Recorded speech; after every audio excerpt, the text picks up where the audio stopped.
Can you tell us what Queen is all about? It's basically a rock and roll band with lots of harmonies, lots of everything. Freddie Mercury, they think of a natural force that can't be stopped. The flashy performer Queen's huge success was built on a man with strong opinions and even stronger standards. Mercury once said that doing things half-heartedly is a waste of time, and this perfectionism didn't just apply to his own work. While many rock stars present a diplomatic public image, Mercury was a perfectionist in every way. Mercury was honest about everything he thought about his peers, from punk icons to fellow stadium fillers. Few people were safe from Mercury's biting tongue, including his former personal helper.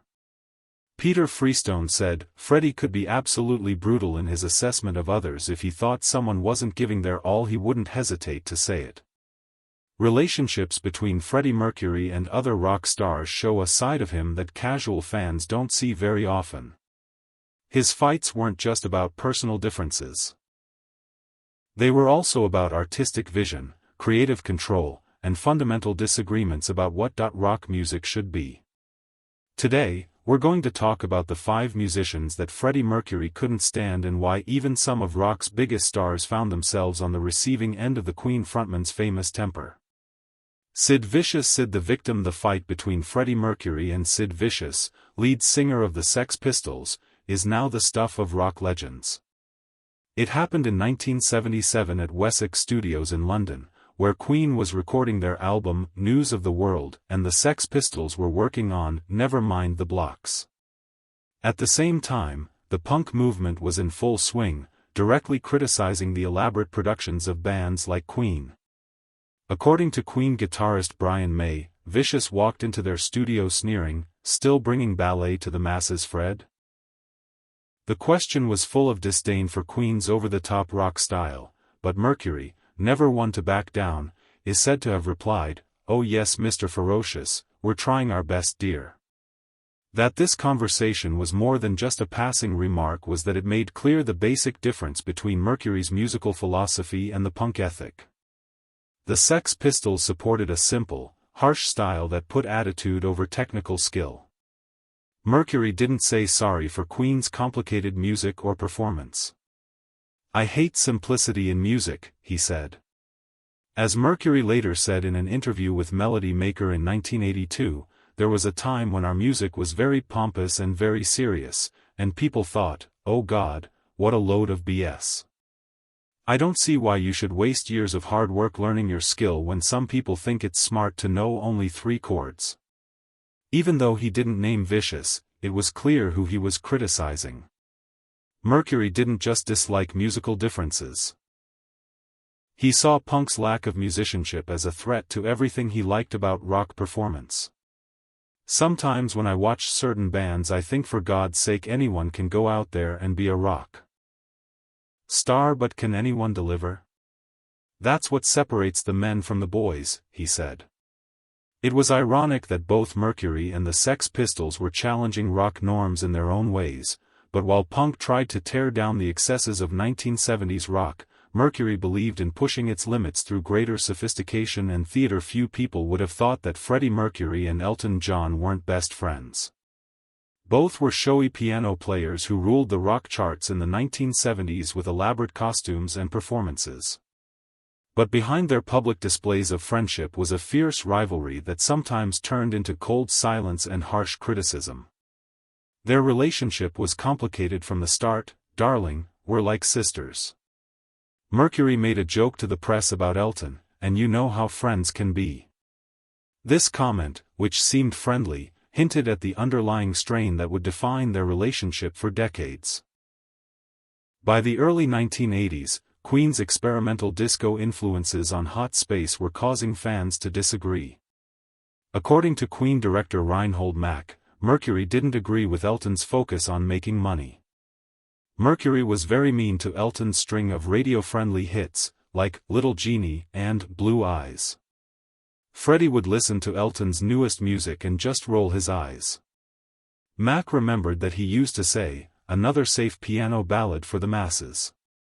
Where's the man who gave us All Right for Fighting on Saturday nights?" He's turned into a jukebox for middle-aged housewives. The comment hurt because it was aimed at Elton's biggest fear. During the time that Mercury was continuing to push the limits as an artist with Queen, Elton was having problems with drugs that were affecting his ability to be creative.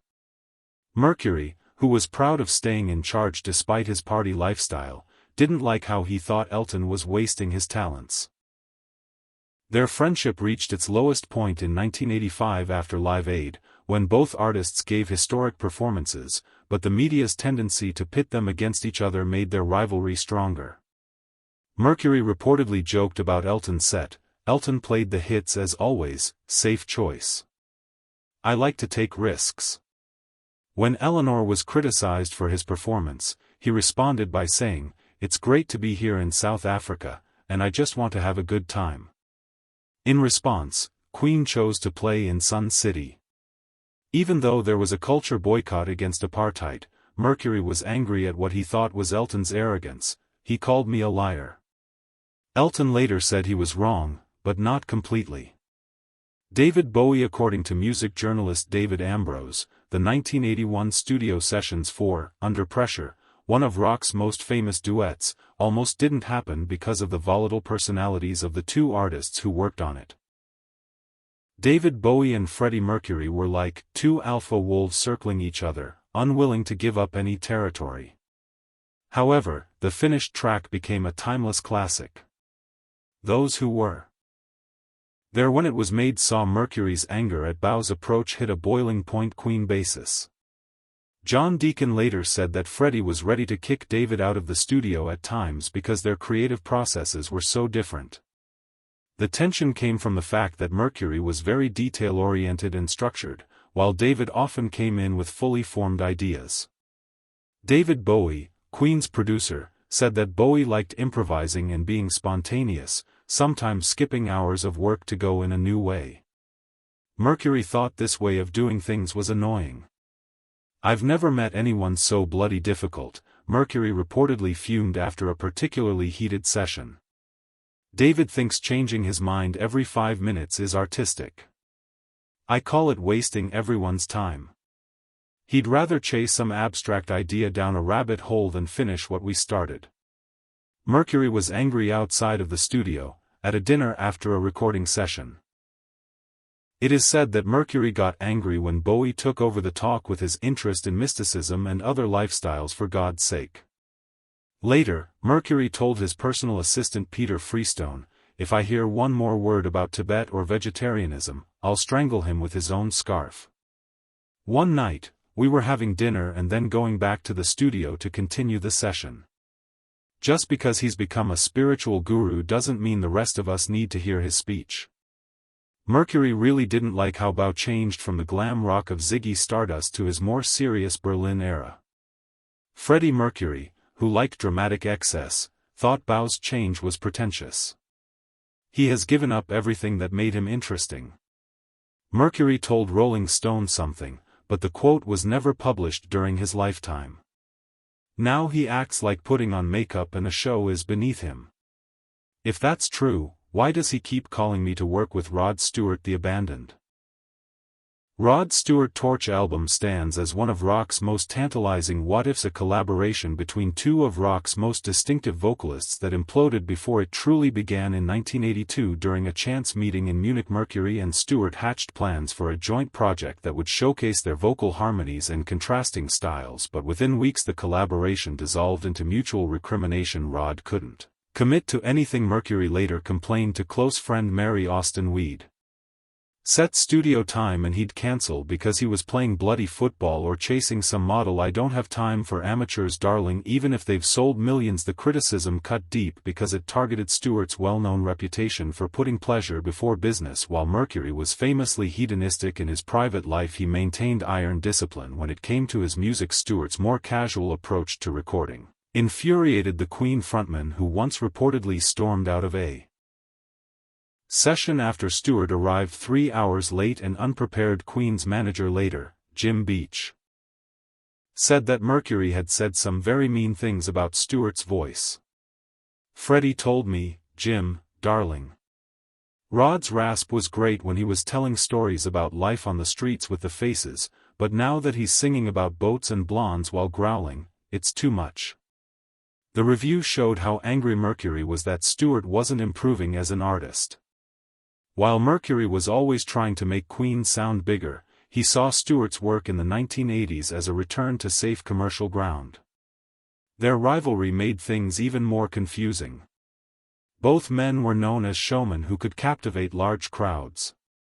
During a heated argument about the direction of the record, "There's only room for one peacock on this record, and we both know who has the better plumage," claimed Mercury. King Michael Jackson, the king of pop, Michael Jackson, and the lead singer of Queen seemed meant to work together. Both were groundbreaking performers who changed the way people behaved on stage and pushed the limits of music. Their first recording sessions in 1983 should have been the start of a legendary collaboration, but instead they caused one of the strangest breakups in the history of the music business. The trouble started when Mercury went to Jackson's Enino home studio to work on their planned 3-song collaboration. While the songs were still in different stages of completion, Queen manager Jim Beach said that the atmosphere quickly turned bad. Mercury called him after the third lesson and sounded irritated, which is not like Mercury at all. "I can't work with him." Mercury is said to have yelled, "That man is crazy. He sits there with that bloody chimp and makes me wait hours while he talks to mannequins. I'm not dealing with this level of madness for a #1 record, does it?" Mercury replied, "Songs are songs," meaning that Mercury agreed with the man's behavior as long as their friendship remained strong. Mercury wasn't just annoyed by Jackson's quirks, he also found Jackson's need to be perfect tiring, which was funny because Mercury himself has very high standards. Roger Taylor, the drummer for Queen, later said that Freddie came back from the Jackson sessions complaining that Michael wanted to redo vocal takes 40 to 50 times. Even Freddie thought this was too much, which is saying something, but what really drove Mercury away was what he saw as Jackson's image becoming more and more calculated. "Michael isn't making songs anymore, he's making things." In a conversation that was never made public, Mercury told music journalist David Wigg, "Everything is focus grouped to death. Where's the spontaneity? Where's the soul?" Mercury didn't like Jackson's attempts to make himself look like the clean person he wants to be in public. Peter Pan, the always naive Mercury, is said to have told his close friends and family, "It's all so fake. At least I've never pretended to be someone I'm not." The societal differences between them became too big to handle when Jackson, who was a devout Jehovah's Witness at the time, reportedly told Mercury that he didn't like Mercury's way of life. When Freddie came back angry after Michael tried to save him, he told Michael, "Darling, I have more heaven and hell in my little finger than you'll ever experience in your whole life." There must be more to life than this finally showed up on Queen's Made in Heaven album in 1995 with Jackson's contributions taken out. Instead, State of Shock was recorded with MC Jagger. Perhaps most telling was Mercury's answer when asked about Jackson in an interview in 1987, "Very talented boy, shame about everything else, tracks that's about a year ago and they haven't been finished, and since then Michael Jackson's gone." In those 6 words, he summed up his complicated feelings about a musician he admired but couldn't connect with personally. What do you think about Freddie Mercury's fights with these famous rock stars? Did he have a right to criticize them, or was the lead singer of Queen too demanding of his peers? Thoughts in the comments section below. We hope you enjoyed this peek behind the curtain of rock history. Don't forget to like, share and subscribe to the channel for more videos exploring the untold stories of music's biggest icons. Thanks for watching.